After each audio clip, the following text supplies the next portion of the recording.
Professor अखिल स्वामी जी, जो मैं आपसे पूछना चाहता हूं, क्योंकि इस देश के जो एक छात्र है जो आज किताब खोलता है, पढ़ने की कोशिश करता है और इतिहास जानने की कोशिश करता है, वो बड़े पसोपेश में है। उसे समझना है कि सच क्या है। क्या सच वो है जो कर्नाटक सरकार दिखाना चाह रही है? क्या सच वो है जो उत्तराखंड सरकार मुगलों का पूरा चैप्टर हटा रही है, कर्नाटक में हेडगेवार की कहानी हटा रही है? क्या सच क्या है जो ड्यू में हो रहा है? सावरकर को जोड़ा जा रहा है, मोहम्मद इकबाल को हटाया जा रहा है। तो एक शिक्षाविद होने के नाते आप इस तमाम सियासत को और जो इतिहास बदला जा रहा है, इतिहास में नए चैप्टर ऐड किए जा रहे हैं, कुछ हटाए जा रहे हैं, इनको लेकर आप क्या सोचते हैं? देखिए रवि जी, वास्तविकता यह है कि छात्र किताबों पे बहुत ज्यादा निर्भर नहीं करते। छात्र आज इंटरनेट के जमाने में बहुत सारे स्रोत उनके पास है, इंफॉर्मेशन उनको मिलती है, और आप यहाँ की किताबों से हटा देंगे, विश्व के जो स्रोत हैं उनको आप बंद नहीं कर पाएंगे। वास्तविकता ये है, ये एक प्रकार से भारतवर्ष के जो शिक्षा पद्धति है उसको हास्यास्पद बना रहे हैं। हमको एक विश्व के सामने हमारा एक नमूना पेश कर रहे हैं जो गलत है, चाहे वो कांग्रेस करे चाहे भारतीय जनता पार्टी करे। देखिए वास्तविकता में इतिहास का मतलब क्या होता है? इतिहास का मतलब ये होता है जितना उसका विवेचना हो, जितना उसका विश्लेषण, जो भी पक्ष हो, चाहे वामपंथी हो चाहे दक्षिणपंथी हो, अपने अपने हिसाब से विवेचना करें, जिससे छात्रों को और समाज को सभी का पक्ष सुनने का अधिकार मिले और सारे सूचना के स्रोत उसके सामने खुलें, और उसके बाद सभी चीजों को पढ़ के सभी पक्षों को सुनकर वो अपना निर्णय ले कि क्या चीज सही है क्या चीज गलत है। देखिए वास्तविकता में इतिहास से आप ये चीजें कैसे हटाएंगे? जो चीज इतिहास में है वो है, जिसका जो योगदान है, जिसका जो पॉजिटिव योगदान है, जो नेगेटिव योगदान है वो है। अशफाकुल्लाह खान ने अगर पंडित चंद्रशेखर आजाद के साथ, राम प्रसाद बिस्मिल के साथ इस देश के लिए लड़ाई लड़ी तो लड़ी। हिंदू मुसलमानों ने अगर देश के लिए साथ लड़ाई लड़ी तो लड़ी। ये इतिहास है। इतिहास ये भी है कि हमारे देश का शोषण सबसे ज्यादा अगर किसी ने किया तो अंग्रेजी शासन ने किया और उस अंग्रेजी शासन को भी फिर आप जाके ब्रिटेन से आप दोस्ती की बात क्यों करते हैं, उनके साथ विजिट क्यों करते हैं, अगर इतिहास ही इतना ज्यादा इंपॉर्टेंट है? देखिए वास्तविकता में 21वीं शताब्दी में मेरे छात्र जी रहे हैं।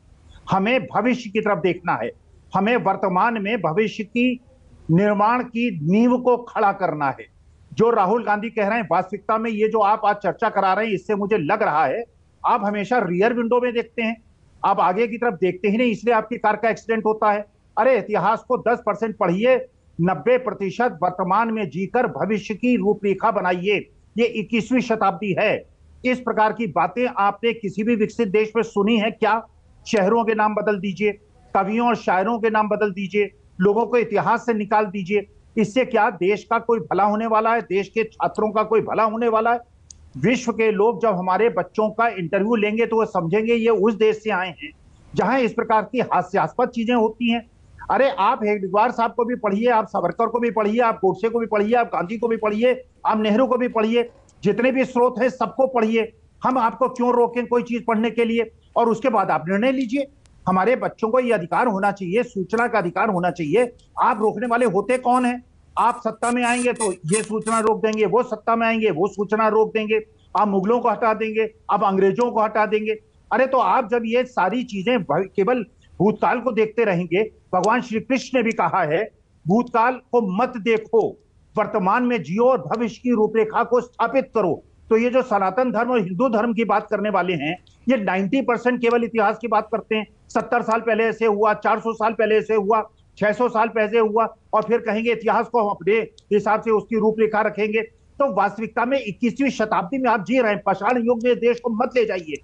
मेरे भारत माता को, मेरे भारत देश को पूरे विश्व के साथ अखिल स्वामी जी मत बनाइए। लेकिन अखिल स्वामी जी, एक सवाल यह है कि मान लिया आपने सिलेबस में चेंज कर दिया और किसी शख्सियत को हटा दिया, किसी को जोड़ दिया, तो क्या इससे इतिहास बदल जाएगा? क्या सच छुप जाएगा इससे?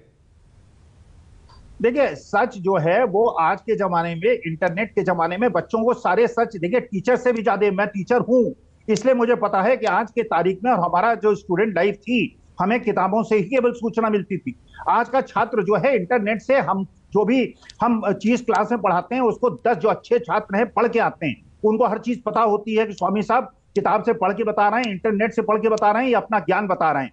तो हमारे छात्र बहुत स्मार्ट हैं और इसीलिए पूरे विश्व में हमारे छात्रों की धाक है।